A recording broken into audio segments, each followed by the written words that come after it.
Inhumation de Marcel Zadi Kessi ce 30 janvier 2021. Le président du Conseil économique, social et culturel de Côte d'Ivoire est connu pour être un acteur majeur de la vie économique et politique du pays. Dîner de gala de célébration de la 10e promotion du MDE Business School ce samedi à l'Hôtel Ivoire d'Abidjan.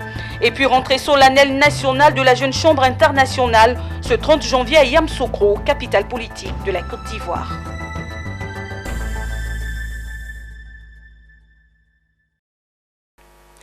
Et voilà pour les titres, toujours un bonheur de vous retrouver. Le capitaine d'industrie Marcel Zadi Kessi, décédé le 13 octobre 2020, a été inhumé ce samedi 30 janvier dans son village à Yakouli Dabo, dans le département de Soubré. L'ancien président du Conseil économique, social et culturel de Côte d'Ivoire, par ailleurs PCA du groupe Sodeci CIE, est connu pour être un acteur majeur de la vie économique et politique. Retour sur l'inhumation de Marcel Zadi Kessi avec Betty Kwaku et Abel Kwaou.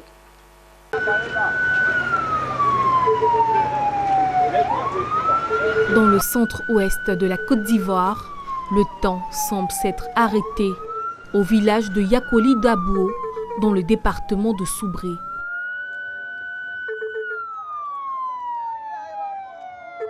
Ce samedi 30 janvier 2021, le village inhume le plus illustre de ses fils, Marcel Zadi Kessi. Ce dernier au revoir était prévu s'organiser dans la stricte intimité familiale, mais difficile de tenir. En témoigne cette mobilisation lors de la procession accompagnant le cortège funèbre vers la chapelle Notre-Dame de Toute-Grâce pour la messe de requiem dans la pure tradition bété et kroumaine, d'où est originaire l'épouse du défunt.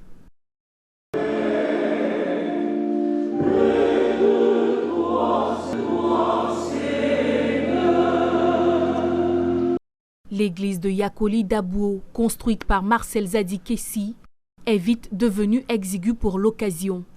Parents, amis, anciens collaborateurs du secteur privé comme public et une forte délégation gouvernementale ont tenu à prendre part au dernier au revoir. Dans son homélie, le père célébrant a rendu hommage à feu Marcel Zadi Kessi pour sa grandeur et a supplié le Seigneur de purifier par cette Eucharistie les fautes de son serviteur.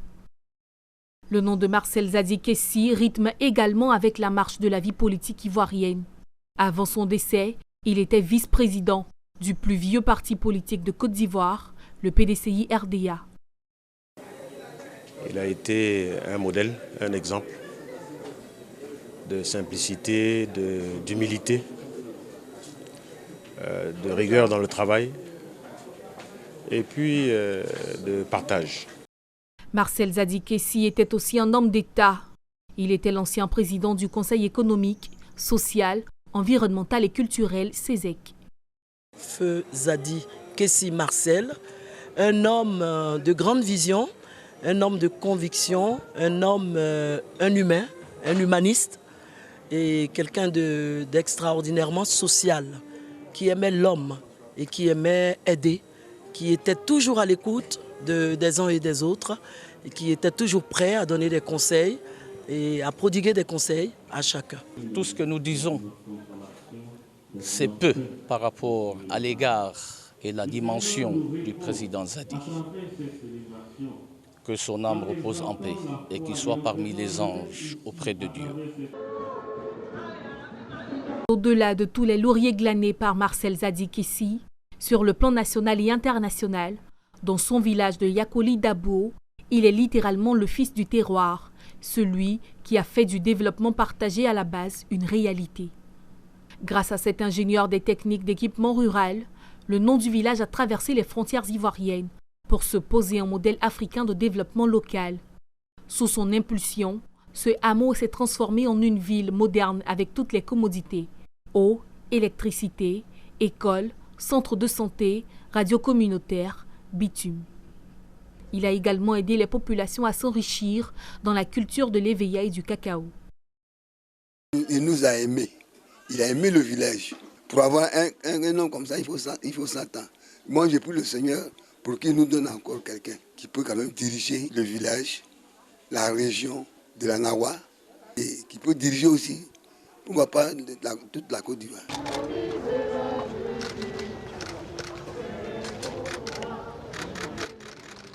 Marcel Zadi Kessi laisse derrière lui une veuve et 9 enfants, ainsi que tout un pays dans la tristesse.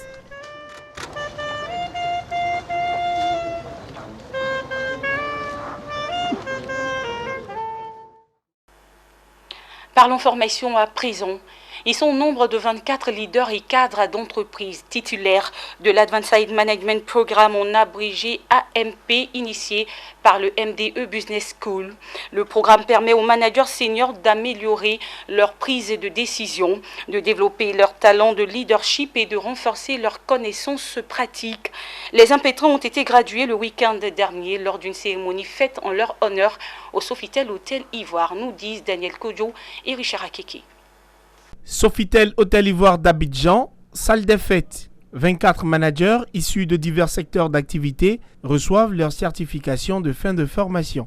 Ils ont pris part de février à décembre 2020 à l'Advanced Management Programme dans un contexte particulièrement marqué par la Covid-19. Cette formation initiée par MDE Business School en collaboration avec l'IESE Business School de Barcelone porte sur des disciplines capables de faire évoluer les carrières des managers et leurs entreprises vers des niveaux plus élevés de réussite. L'AMP est une expérience d'apprentissage efficace et transformatrice qui accélère le processus de développement du leadership du dirigeant, lui permet d'améliorer de façon notoire son processus de prise de décision et renforce ses connaissances pratiques en lui offrant une opportunité exceptionnelle de développement aussi bien personnel que professionnel.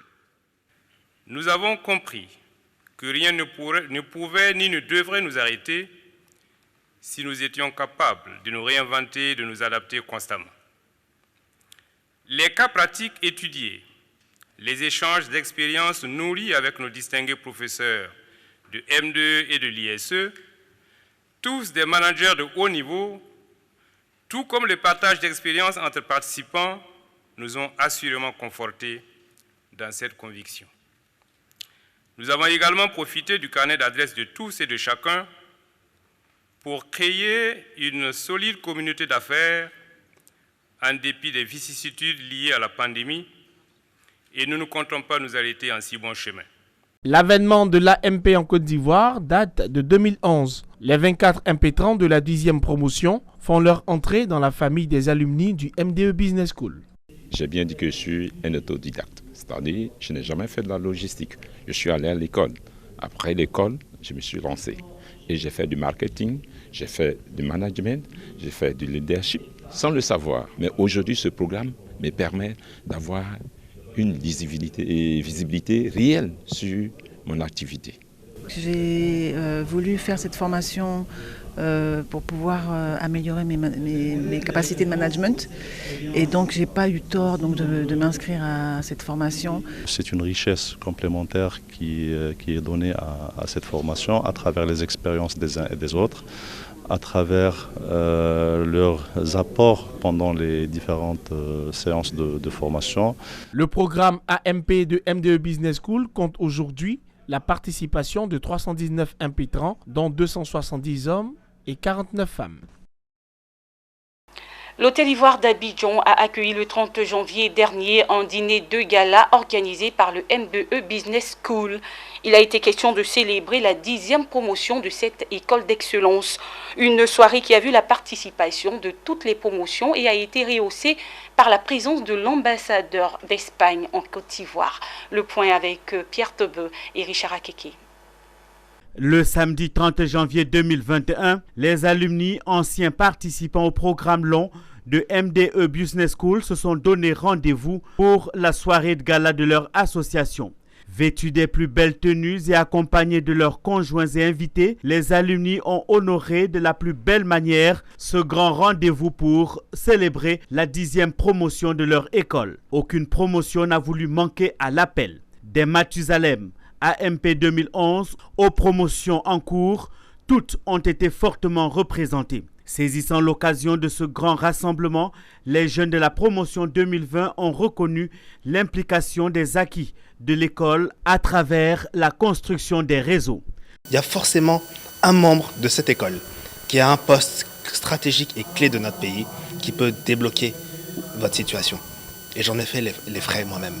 J'ai eu besoin de rencontrer Un membre de Coris International Bank, qui est la banque du président, en un coup de fil, il m'a permis de rencontrer son DG. Pour vous dire, en moins de 48 heures. Donc ça vous montre en fait la force de ce réseau. Martin Frigola, le directeur général, a encouragé les alumni à avoir davantage d'initiatives et à les porter avec poigne dans une perspective de service à l'endroit de la société. MDE Business School a pris de l'âge et après 10 promotions, il annonce des perspectives. Il y a tout un grand domaine dans lequel nous avons fait des pas importants, mais dans lequel nous devons avancer beaucoup plus vite. C'est tout ce qui concerne la recherche et la publication. Donc c'est un des objectifs à court terme. Nous avons aussi le projet d'un jour avoir un siège, en plus du siège que nous avons actuellement au Golfe. L'ambassadeur d'Espagne, lui aussi ancien alumni, a salué les performances de MDE Business School.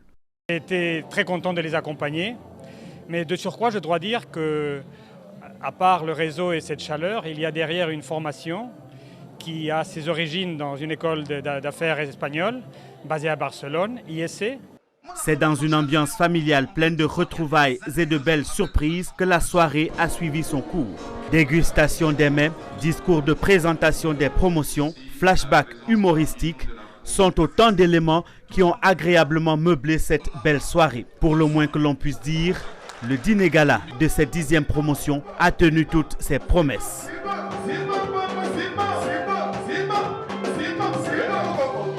Suivons à présent quelques réactions des alumni qui saluent l'excellence du MDE Business School au micro de nos reporters. Tout cela m'a permis aussi d'apprendre à me connaître moi-même et à faire sortir de moi tout ce que j'avais, tout le potentiel que j'avais. Et je pense que c'est ça qui est intéressant à MDE Business School. Ce n'est pas simplement la formation académique, c'est aussi beaucoup de développement personnel. C'est le programme. Ce que nous étudions dedans, c'est des cas que nous vivons dans nos différentes entreprises. Et ces cas-là nous permettent de comprendre comment résoudre nos problèmes et comment faire avancer nos différentes entreprises. Avant d'arriver à MDE, on a tous fait de grandes écoles. Et avec Martin, avec Jean-Baptiste Amicia, on a mis les choses en route. Et aujourd'hui, de voir que MDE est vraiment l'école de référence en Côte d'Ivoire, c'est notre plus grande satisfaction. On l'annonçait en titre, les Jeunes Chambres internationales de Côte d'Ivoire a effectué le week-end dernier à Yamoussoukro sa rentrée solennelle nationale. Cette rentrée marque et enclenche officiellement le début des activités 2021 du club service. À cette occasion, l'organisation a investi le président de la nouvelle mandature. Ils sont venus de toute la Côte d'Ivoire pour participer à la 26e rentrée solennelle de leur organisation. Sous leurs yeux est investi Djemaïa Dexan en qualité de nouveau président exécutif national de la Jeune Chambre internationale Côte d'Ivoire. Une nouvelle charge pour laquelle il a reçu des attributs au cours d'une cérémonie officielle au pied de la basilique de Yamoussoukro. Dans ses nouveaux habits de président de la JCI Côte d'Ivoire, Djemaïa Dexan place son mandat sous le signe de la synergie des engagements. Il entend faire également de la lutte contre la malnutrition son cheval de bataille. Le projet est dénommé Stop à la malnutrition. C'est un projet intégrateur dans la mesure où nos 38 organisations locales se feront fort d'organiser ce projet-là dans leur communauté. Puisqu'au nom de la proximité, il faut agir à ce niveau. Secondo, 38 membres, dont un par organisation locale, se verront formés à l'expertise de la nutrition. Et chaque organisation locale de la Jeune Chambre aura un comité local de nutrition. Mais mieux, nous allons tenir des caravanes de la nutrition qui vont comporter la sensibilisation des populations et mieux les dépistages. Et après les dépistages, il y aura également le suivi des personnes, des cas jugés graves. Et ensuite, nous avons décidé cette année, pour notre concours d'oratoire, de choisir pour thème la contribution de la nutrition à la paix. La gestion de la mandature 2021 sera scrutée dans les moindres détails. Un homme de principes et de valeurs va partager son expérience et vision avec la nouvelle équipe dirigeante de la JCI. Il s'agit notamment du PDG de l'entreprise Multiconsult, représenté à la cérémonie par Diomandé Brahima. Le sénateur Agbia c'est quelqu'un de très rigoureux. C'est quelqu'un qui aime le travail bien fait. Je l'ai dit, il a été président national en 1997. Il a marqué la jeune chambre de Côte d'Ivoire. Et hier spécialement, il m'a appelé. Tous les conseils que j'ai eu à prodiguer tout à l'heure, c'est lui qui me l'a dit, de dire. Il tient à la qualité des activités, il tient à la rigueur dans la gestion, parce que c'est quelqu'un de très rigoureux. Quand on s'engage, il faut respecter ce pourquoi on s'est engagé. Et c'est en cela que le sénateur Abia Lucien, comme je l'ai dit, qui est un homme de parole, un homme de rigoureux, a accepté de superviser ce mandat. Durant un an, le 48e président de la JCI Côte d'Ivoire devra consolider les acquis de l'organisation pour qu'elle continue d'être forte. C'est un reportage de Emmanuel Bonzo, Marius Seri et Zeynab Dosso. Face donc aux nouveaux défis et priorités que doit relever le bureau de la JCI, quelques membres de l'organisation ont tenu à prodiguer quelques recommandations pour la réussite de cette mission. On écoute. Que les défis en matière de nutrition sont nombreux. Et étant des jeunes, j'ai confiance qu'ils pourront mieux parler à leurs frères jeunes qui trouveront dans les communautés afin de changer les comportements en matière de nutrition. Le thème aussi nous a motivés à venir, qui est la synergie des engagements. Parce que nous pensons que rien n'est possible si les gens ne le font pas en synergie. Et la Jeune Chambre internationale Côte d'Ivoire, en initiant ce thème, c'est aussi un modèle pour non seulement les membres de la Jeune Chambre internationale Côte d'Ivoire à travers ce signe, mais aussi ça peut être aussi une référence pour ceux qui regardent la Jeune Chambre internationale Côte d'Ivoire à s'inspirer également de cette synergie d'engagement. En tant que parrain, j'ai promis d'accompagner non seulement notre ami président national d'Excent, mais également l'accompagner tout au long de sa mandature en apportant une contribution qui en réalité n'est pas grand-chose, c'est juste une petite contribution pour lui permettre bien évidemment de pouvoir réaliser les projets qui l'attendent pendant toute sa mandature. Il faudrait respecter les valeurs de notre organisation, la mission de notre organisation. Et les sénateurs de la Jeune Chambre internationale Côte d'Ivoire sont prêts pour soutenir le mandat. Maintenant, les jeunes, on doit les laisser éveiller en eux leur talent, tout en sachant que de l'autre côté aussi, il y a des aînés qu'il faut écouter. Le secrétaire permanent du Forum des rois et chefs traditionnels d'Afrique, Sa Majesté Chifissier Jean Gervais, a procédé le 30 janvier dernier à la signature de 2 décrets de nomination des membres du comité d'organisation des festivités de l'année de la Guinée équatoriale.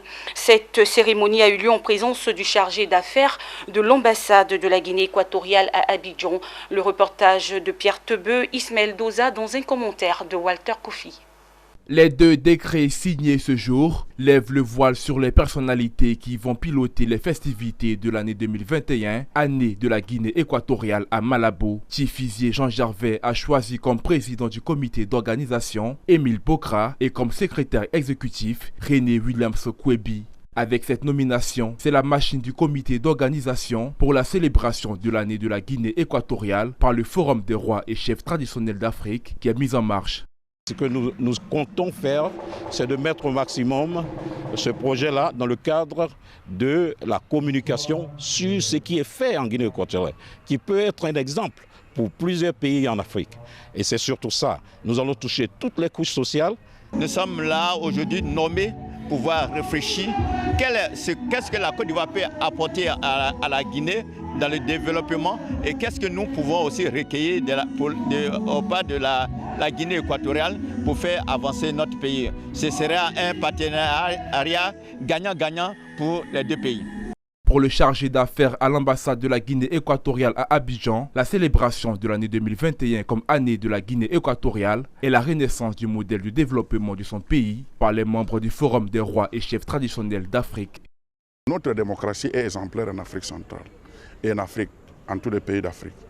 Parce que nous comprenons qu'à partir de notre savoir-faire, qui peut nous appuyer, qui peut aller au loin pour la démocratie, pour le développement et la cohésion sociale, ça devient premièrement à la paix que notre président, son Excellence Obiangema Mbazo, a instauré au début de son mandat, à jusqu'au moment, on n'a pas le choix dans tous les pays de l'Afrique. Une vision et un développement rendus possibles grâce à la vision des normes, le président Obiang Nguema. On peut citer le président Obiang qui a l'onction, une onction spéciale. Et cette onction-là, est-ce qu'on va la regarder et penser à autre chose? Notre rôle, nous en tant que leaders traditionnels du continent africain, c'est non seulement de protéger nos enfants, mais aussi de les encourager quand ils font du bon travail. Plusieurs manifestations, rencontres, débats et conférences sont au programme de cette année 2021 de la Guinée équatoriale, décrétée par le Forum des rois et chefs traditionnels d'Afrique. Et pour finir, le projet d'appui aux micro, petites et moyennes entreprises lancé en mai 2017 en Mauritanie porte déjà les premiers fruits de son exécution ces débuts d'année 2021.